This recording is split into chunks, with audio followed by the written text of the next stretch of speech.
So, hey my friends, welcome. So, this is the answer by Shrishti Dabas, who has secured the sixth rank in last year in 2023 in UPSC exam.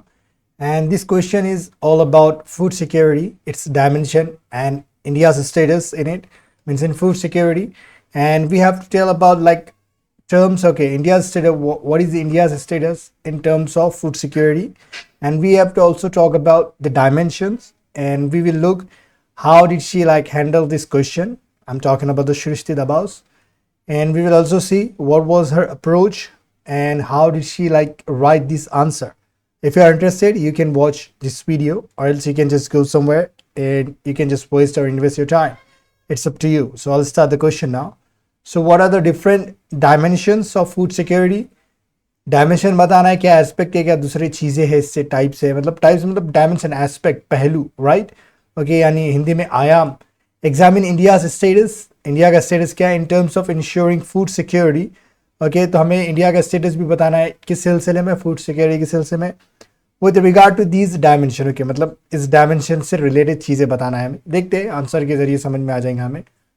As per WHO, food security refers to the availability, okay, and affordability of nutritious food, okay, of nutritious food to all people at all times to ensure standard of living and healthy lifestyle.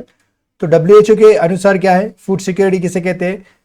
Food available भी हो और affordable भी हो, यानी लोगों के पहुंच तक हो, वो जितने उनके पास पैसा है उतने में वो खरीद सके, और मार्केट में अवेलेबल भी हो, अवेलेबिलिटी भी हो फूड की, उसे कहेंगे. और न्यूट्रिशियस फूड हो जिसमें न्यूट्रिशंस हो, ओके, विटामिन वगैरह वाली सारी चीज़ें हो. ओके, लेकिन ये देखिए, ये आंसर को थोड़ा अलग तरीके से लिखा गया. हमने जो इससे पहले जो आंसर देखे थे, शायद वो आई गेस इशिता किशोर या किसी और का था टॉपर का, जिसमें इतनी ही डेफिनेशन हो कि शायद आदित्य श्रीवास्तव के फर्स्ट रैंक होल्डर, उन्होंने भी लिखा था ऐसा, लेकिन उन्होंने अवेलेबिलिटी और अफोर्डेबिलिटी तक ही लिखा था, लेकिन उन्होंने न्यूट्रिशियस फूड तक लिखा था, राइट. फर्स्ट या सेकंड रैंक वाले ने, आई थिंक अनिमेश प्रधान ने या फिर आदित्य श्रीवास्तव, दोनों में से कोई एक ने लिखे थे, हमने देखे थे, उनके भी आंसर चेक किए थे. तो इस तरीके से इसे न्यूट्रिशियस फूड लेके आया, जिसे न्यूट्रिशनल सिक्योरिटी में हम कहते हैं. उसमें हम न्यूट्रिशन भी देने की कोशिश करते हैं कि लोगों को फूड भी मिले और उसके साथ न्यूट्रिशंस भी उसमें ऐड हो, उसकी प्रोडक्टिविटी भी बढ़े, राइट. लोगों की खाने के बाद वो वाली बात हो रही है. टू ऑल पीपल मतलब सबको मिले, एट ऑल टाइम्स मतलब हर वक्त की बात हो रही है. To ensure standard of living, उनके स्टैंडर्ड ऑफ लिविंग के लोग अच्छे से रहे, हेल्थी रहे, उनकी लाइफ स्टाइल वगैरह.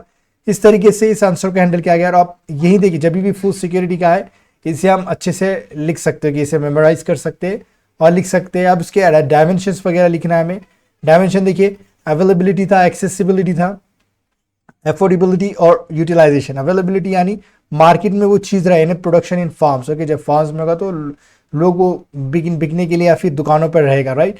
एक्सेसिबिलिटी पहुंचता को, जैसे through PDS system, okay, public distribution system and ration shops, हमें बहुत बार देख चुके हैं. ओके, अफोर्डेबिलिटी भी हो, लोग अफोर्ड कर सके. ओके, ऐसा नहीं कि उसकी कीमत बहुत ज़्यादा हो. Keep check of price of food.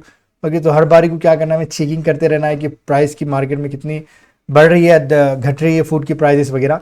Utilisation, उसका इस्तेमाल, effective absorption of by body से अच्छे से ऑब्जॉर्व करे, ऐसा कोई चीज़ हो, मतलब फूड हो, राइट. इंडिया स्टेटस क्या है इन फूड सिक्योरिटी? देखिए, देयर इज डाइकोटोमी. ओके, मतलब dichotomy meaning to contrast thing. Okay, एक दूसरे से अलग अलग चीज़ है जो कंट्रारी है, लाइक कंट्रारी यानी अपोजिट है. सो क्या है, देखिए, लार्जेस्ट सीरियल प्रोड्यूसर, मतलब अनाज का तो प्रोड्यूस हो रहा है, लेकिन hunger ridden. Okay, hunger ridden negative status हमारा बना रहता है. ओके, वो वाली बात हो रही है यहाँ पे, कि हम अच्छे से तो प्रोड्यूस कर रहे हैं, लेकिन फिर भी हमारा जो स्टेटस है वो, हाँ, देश में 94th आई थिंक है हमारा रैंक, राइट, अगर मैं सही हूँ तो. High level of hidden hunger. Okay, high level मतलब हंगर ऐसा जो छुपे हुआ है, जैसे like of micronutrients like iron and zinc. Fe stand for iron and Jerin for zinc, right. So hidden hunger है हमारे पास, और इसकी भी कमी बहुत ज़्यादा है. मतलब वही बात है, हिडन हंगर बोले तो जिसमें विटामिन की या मिनरल्स की कमी होती है, उसे हम हिडन हंगर कहते हैं, राइट. फिर हेल्थ आउटकम्स क्या आते हैं, देखिए, इससे स्टैंडिंग आता है, मतलब 35% वेस्टिंग है, 32% अंडर वेट है, 30% अराउंड 30%, ये निशान अराउंड को बताता है, मतलब अप्रॉक्सीमेटली, तकरीबन, राइट. अब देखिए, स्टैंडिंग क्या होता है, मतलब किसी की एज है 14 से 15 साल, और जिसकी इतनी हाइट होनी चाहिए, उसकी उतनी हाइट नहीं, बहुत छोटा सा दिखता है, शॉर्ट, तो उसे हम कहेंगे स्टैंडिंग कहेंगे. ओके, अब ये वेस्टिंग क्या होता है, मतलब कोई है बहुत दुबला पतला है, उसकी हाइट के हिसाब से, उसकी उम्र के हिसाब से, उसे हम वेस्टिंग कहेंगे, राइट. और अंडरवेट क्या है कि हम किसी के मतलब किसी का वेट है उसके हिसाब से हम पता लगा सकते कि उसका मतलब हेल्थ कितनी है, कैसी है, और उसकी जो वेट है बहुत ही कम है, समझ रहे हो आप, हेल्थी रहने के लिए, वो वाली बात हो रही है यहाँ पे। Due to huge poverty around 230 million multi dimensionally poor, right. अब देखिए यहाँ पे बात हो रही है ड्यू टू ह्यूज पॉवर्टी, मतलब गरीब बहुत ज़्यादा है लोग, तो 230 मिलियन मल्टी डायमेंशनली पुअर भी है। अब मल्टी डायमेंशनल पुअर है यानी ये नहीं कि सिर्फ वो इकोनॉमिकली ही मतलब उनकी फाइनेंशियल स्टेटस बेकार है, फाइनेंशियली उन्हें प्रॉब्लम है, पर इसकी वजह से पुअर्टी की वजह से क्या हो सकता है, उनकी हेल्थ खराब हो सकती है, उनके पास पानी जो अच्छा पानी है सर, क्लीन वाटर है वो नहीं मिल सकता है, इलेक्ट्रिसिटी नहीं मिल सकती है, एजुकेशन अच्छा ना मिले, स्कूलिंग अच्छी ना हो, वर्क कंडीशन उनकी बेकार हो, राइट, रहने के लिए घर ना हो, तो वो मल्टी डायमेंशनल पुअर हो गए। तब पूरे आयाम से, पूरे तरीके से, पूरे डायमेंशनल मतलब मल्टी डायमेंशनली वो पुअर है, उनके सारे एस्पेक्ट देखेंगे तो हम उन्हें हम पाएंगे कि वो गरीब है, right. Okay, high anaemia in girls due to iron deficiency around 57%। अब देखिए एनीमिया क्या बीमारी होती है, देखिए इसमें ना इंसान को यहाँ पे खास करके तो गर्ल्स की बात हो रही है, लेकिन यहाँ पे टायर्डनेस महसूस होती है, मतलब लेथर्जिक, लेजी रहता है इंसान, काम करने का मन नहीं करता, हेडेक वगैरह भी होता है, इरिटेशन वगैरह होता है, राइट। और मतलब हम भूख भी नहीं लगती इसमें बहुत ज़्यादा, तो ये इसमें ना गर्ल्स में ज़्यादा देखा जा रहा है, किसकी वजह से, आयरन की डिफिशियंसी की वजह से होता है, कमी की वजह से होता है। ये कितना है, अराउंड 50% है, राइट। अब उसके बाद देखिए, but some positive steps taken like biofortification of rice, like example दिया हुआ है यहाँ पे विटामिन ए। अब ये देखिए ऐसी टेक्निक होती है बायोफोर्टिफिकेशन, इसमें क्या किया जाता है, न्यूट्रिशनल वैल्यू ना बढ़ा दी जाती है कोई भी एक क्रॉप की, या फिर क्या कहेंगे ग्रेन की, जैसे राइस की बात हो रही है, तो इसमें विटामिन ए की मात्रा हम बढ़ा देते हैं, न्यूट्रिशनल वैल्यू बढ़ा देते हैं, उसे हम कहेंगे बायोफोर्टिफिकेशन।